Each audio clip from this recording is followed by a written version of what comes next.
When you are a scientist, you look closer to reality and try to explain what you see. But how can a universe know it is being seen?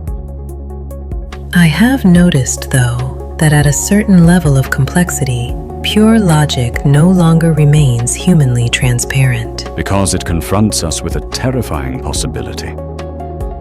The structure still exists, but we can no longer hold it explicitly in conscious reasoning. That is compelling. Logic dreams. And perhaps that is where something unsettling begins. Because the deeper we look, the less reality behaves like common sense. At first, this feels not very difficult. Then it becomes strange, then deeply disturbing, until eventually you are forced to ask, but why does observation change what is observed?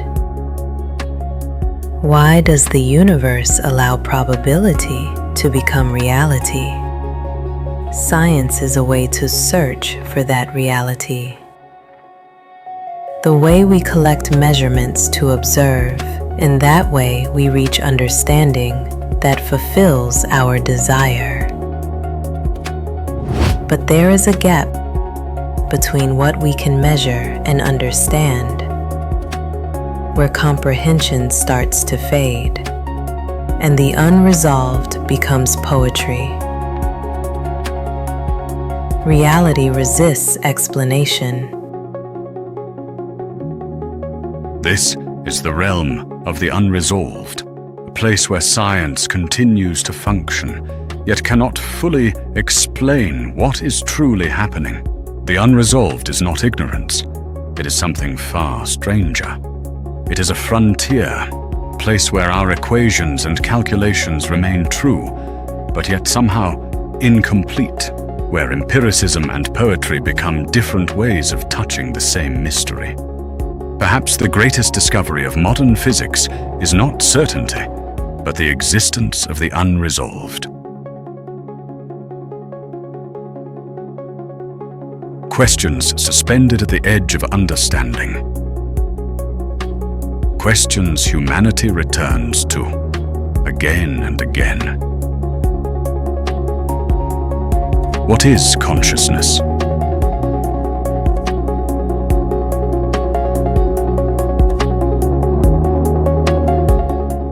Of course, we do not yet have a final answer to that. Consciousness is the feeling of being, the inner experience of seeing, hearing, thinking, and feeling.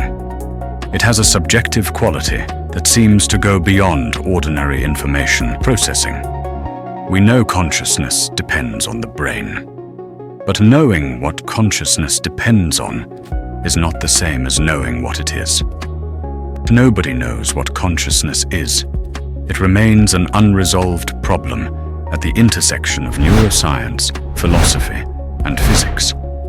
Some questions remain unresolved, not because science has failed, but because the explanation itself appears to approach a boundary.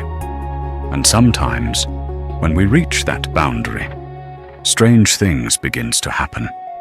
The double-slit experiment has become almost archetypal among theories of consciousness, because it confronts us with a terrifying possibility.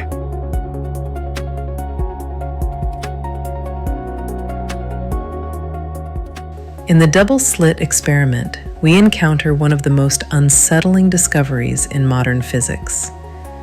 A discovery that quietly changed how we understand reality. Imagine a wall, and in that wall, two very small slits. Behind it, another solid wall, a screen. Now, we fire tiny particles, subatomic particles, toward the wall, electrons. They leave the gun as particles, but something extraordinary happens at the slits. Instead of behaving like particles, they spread out like waves. This is not reality itself. but a field of probability. When we look at the back wall, we see an interference pattern, a pattern only waves can produce. This is not theory. This is what nature actually does. Yes, that is what nature really does. Physicists call it a probability wave, not because the electron is imaginary, but because before measurement, its exact position does not yet seem fixed. And this is where the experiment begins to feel deeply strange. Now, let us try something else. This time, we observe the experiment to see if we can see what really is happening. We watch the particles as they pass the slits. And now, the waves are gone. The electrons behave like particles. Is that just because we are looking? On the back wall, we no longer see waves. We see two simple bands. The experiment has not changed. Only our observation has.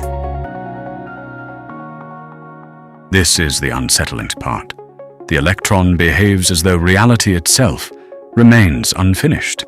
In a way, reality is what finally happens. Probability is what could happen. When we do not look, waves. When we look, particles.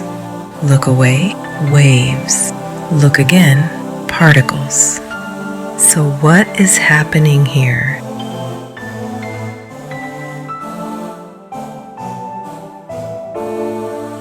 Do these particles somehow know they are being observed? Are they aware?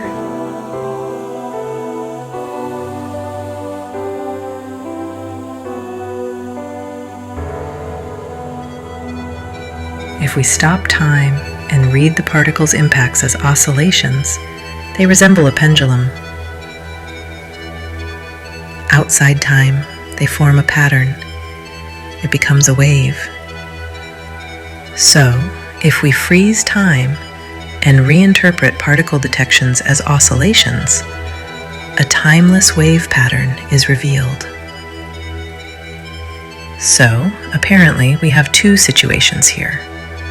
1, probability, and 2, reality, where the observer makes the difference. But why? Does looking create reality?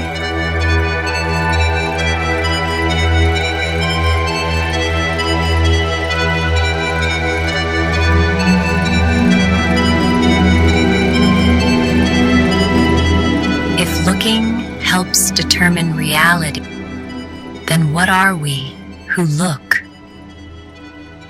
They say observation changes reality. But how can a universe know it is being seen?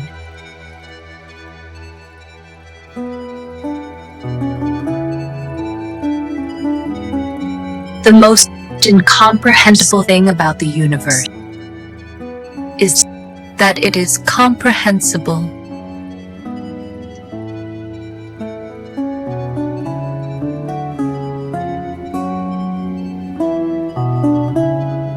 But why is the most obvious hard to understand?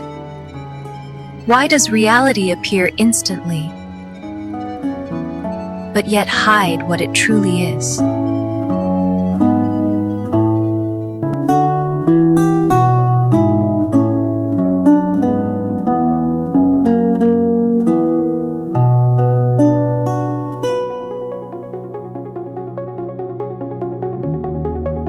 We are now in the middle of the maze.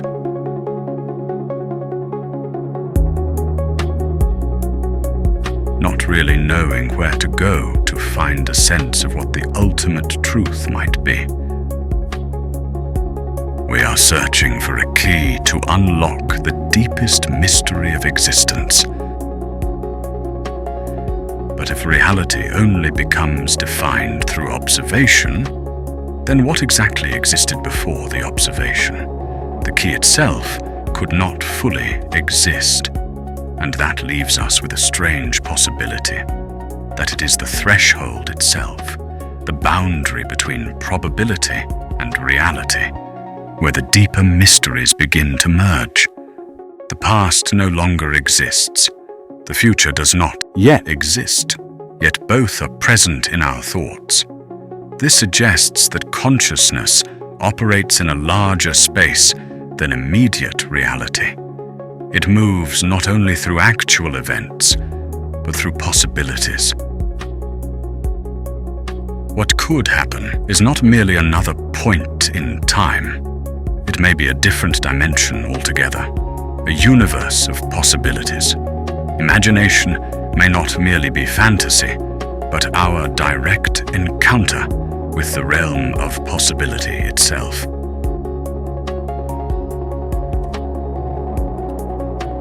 Consciousness is hidden from our senses. It is as though our minds are not intricate enough to fully understand its nature, and perhaps even less its purpose. We may never perceive consciousness itself, only the experiences through which it reveals its presence. Experience is the feeling of being here, the taste of existence. And perhaps it is how consciousness acts, how it operates, and how it moves. Yet because experience feels so natural, we rarely stop to ask how it comes into being. When I say the word red, a familiar experience immediately comes to mind. We all seem to know exactly what it is. But where is that redness? Look at the red rose. It appears to offer us its color. But it is built from molecules that have no color.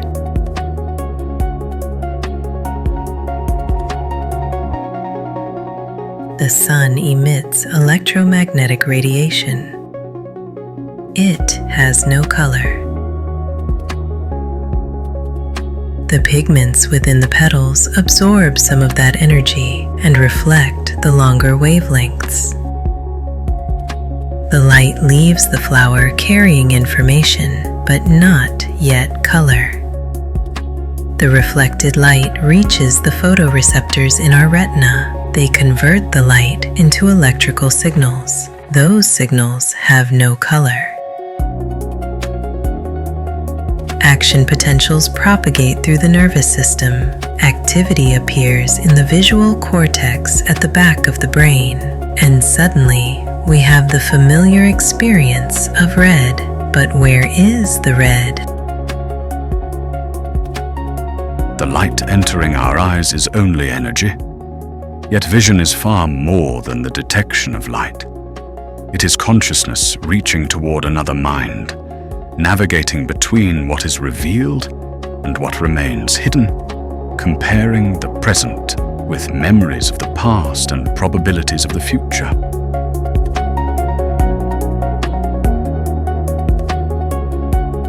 Yet observation can be automated. Beyond what we consciously perceive, much is gathered beyond awareness. When waking fades, the mind quietly shapes future experiences. Awareness is only part of the story. At first, it seems simple, then it becomes strange, and eventually deeply disturbing, because what we call reality may not take form until it is observed.